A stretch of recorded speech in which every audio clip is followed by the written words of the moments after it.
Good morning, friends, student. Welcome to today's lecture. Today we are going to learn very interesting poem 2.6 Money. First of all, I will like to welcome. The name of the poem is Money.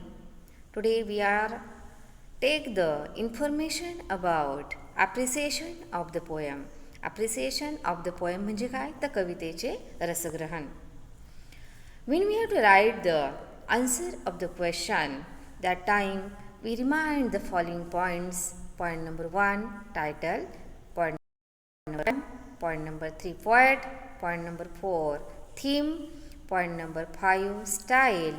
Point number 6, special features. Point number 7, moral, message, significance. Point number 8, opinion. कवितेचं रसग्रहण लिहित असताना तुम्हाला खालील 4 पॉईंटचा अभ्यास करणं गरजेचं आहे. यामध्ये पहिला मुद्दा आहे टायटल. टायटल म्हणजे या कवितेचं टायटल काय आहे, शीर्षक काय आहे, पोएम, पोएट, थीम काय आहे त्याची, स्टाईल काय आहे, लिखाणाची पद्धत कशी आहे, त्याचे स्पेशल फीचर्स काय आहेत म्हणजे कवितेची वैशिष्ट्ये काय आहेत, मॉरल काय आहे, कवितेमधून आपल्याला कोणता मेसेज मिळालेला आहे आणि तुमचं या कवितेबद्दलचं मत काय आहे, या पॉईंटचा अभ्यास तुम्हाला परीक्षेच्या दृष्टिकोनातून करायचा आहे.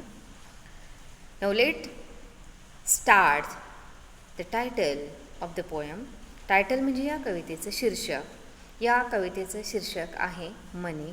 The title is a key to general meaning or the summary of the poem. म्हणजे कवितेचं टायटल आपल्याला माहीत असणं का गरजेचं आहे, तर या टायटलमधून आपल्याला जनरल मीनिंग आहे किंवा कवितेची थीम का आहे, समरी का आहे ते समजण्यास मदत होते.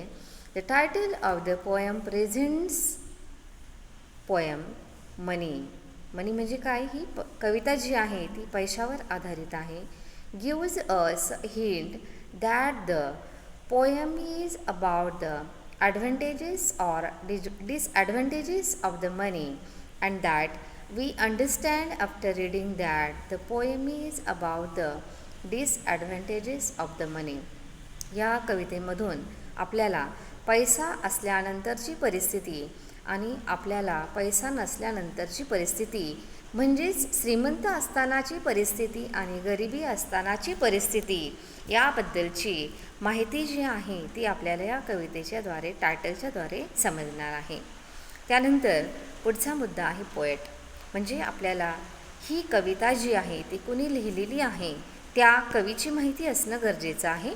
त्याच्यामध्ये या कवितेचे कवी आहे the poet of the poem is W.H. Davis.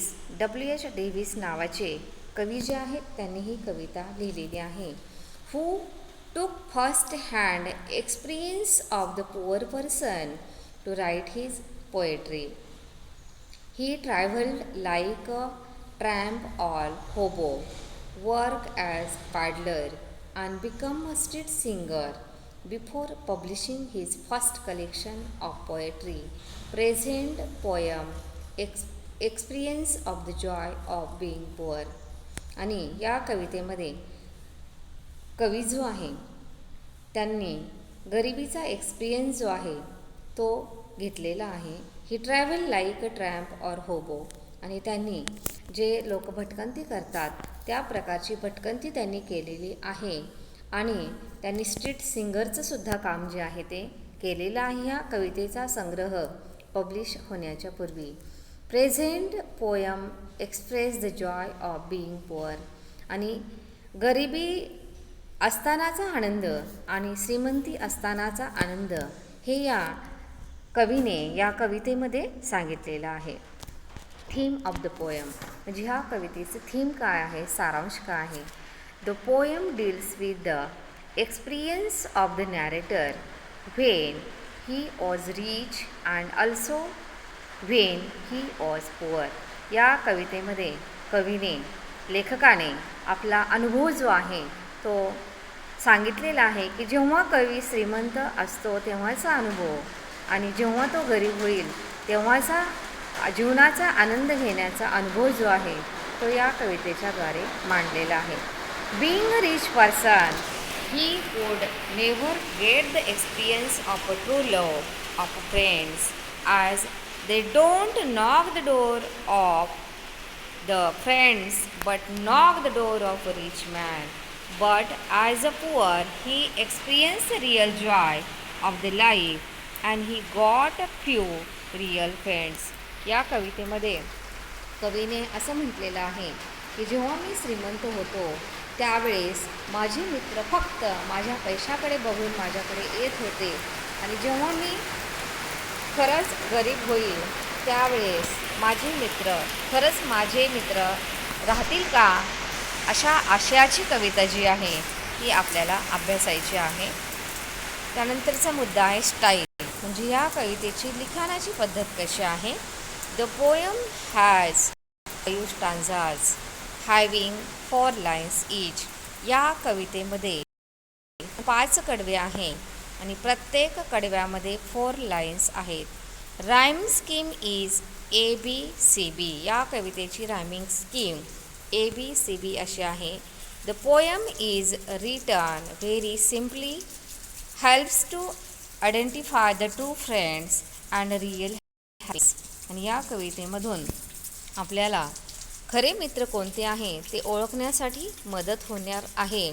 आणि जेव्हा आपण गरीब असतो तेव्हा त्या मित्रांचं वागणं आणि जेव्हा श्रीमंत असतो त्यावेळेसचं वागणं ते आपल्याला याच्याद्वारे समजणार आहे.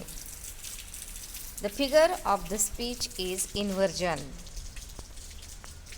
स्पेशल फीचर म्हणजे ह्या कवितेचे वैशिष्ट्य काय आहेत. The special feature of the poem is a difference between happiness of the poor and rich. या कवितेचं स्पेशल किंवा महत्त्वपूर्ण असं वैशिष्ट्य आहे की श्रीमंत असतानाचा जीवनाचा आनंद आणि गरीब असतानाचा जीवनाचा आनंद याच्यामध्ये काय फरक असतो ते आपल्याला या कवितेतून समजणार आहे. The difference between their friends is also significant. आणि आपले मित्र जे आहे ते गरिबीमधील मित्र आणि श्रीमंतीमधील मित्र याच्यातील भेद जो आहे तो आपल्याला या कवितेतून समजणार आहे. The use of O at the end of 3 lines is expressive. It has different expressions at different content.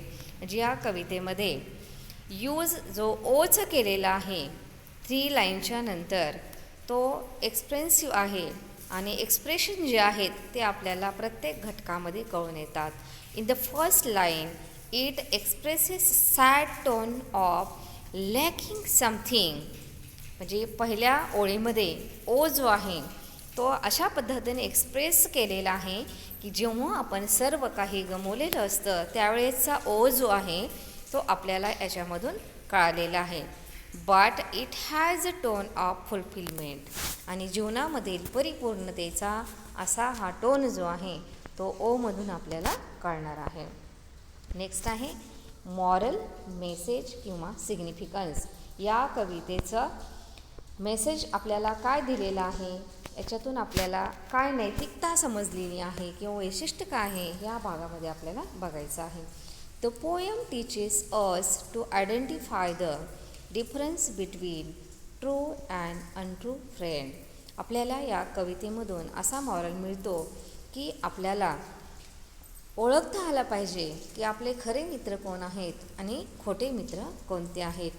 It also makes us aware of human situation. म्हणजे आपल्याला आपल्या मानवतेची जाणीव जी आहे, परिस्थितीची जाणीव जी आहे, मानवतेबद्दलची जाणीव जी आहे ती आपल्याला ओळखता आली पाहिजे परिस्थितीनुसार. Which he or she get a real happiness of the life. आणि त्यावेळेसच जीवनाचा जो आनंद आहे तो किंवा ती चांगल्या पद्धतीनं घेऊ शकते. Ultimate objective of the life is to get real happiness of the life and their money has no role. जीवनामध्ये जर आपल्याला पुढे जायचं असेल तर आपलं ध्येय एकच असलं पाहिजे की जीवनामध्ये आपल्याला आनंद घेता आला पाहिजे आणि त्याच्या पुढे पैशाचं मोल काही नसतं किंवा त्याचा रोल पैशाचा जीवनामधील आनंद आणि पैसा याचा रोल जो आहे तो आपल्याला ओळखता आला पाहिजे, घेता आला पाहिजे. Next point, opinion of the poem. या कवितेबद्दल तुमचं स्वतःचं मत काय आहे ते इथे लिहिणं अपेक्षित आहे.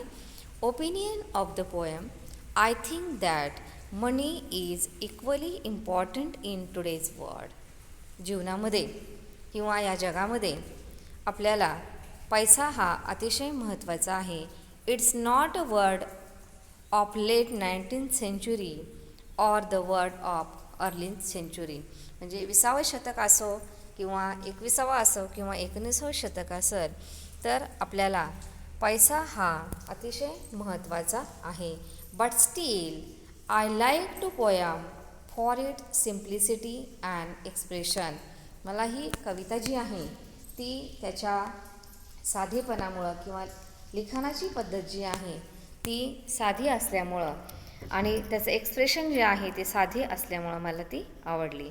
It's not only about the money but it's about the way to think. ही कविता जी आहे ती फक्त गरिबी आणि श्रीमंती याच्यावरती नसू किंवा आपल्याकडे किती पैसा आहे किंवा किती नाही यापेक्षा आपण जीवन कशा पद्धतीनं जगतो किंवा व्यथित करतो किंवा थिंक करतो यावरती आधारित आहे.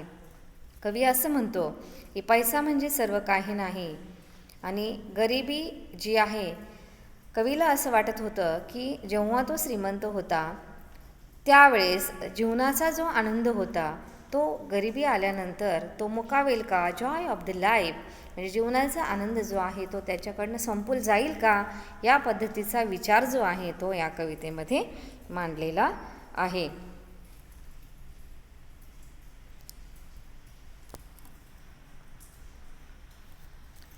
In this way, when we write the answer of the poem, that time we have to remind the point, title of the poem, poet, theme, style, feature, moral, message, significance, or the opinion of the poem.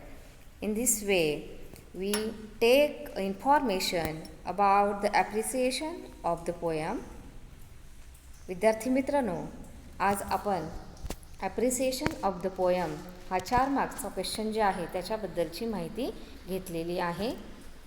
Thank you very much. Have a nice day.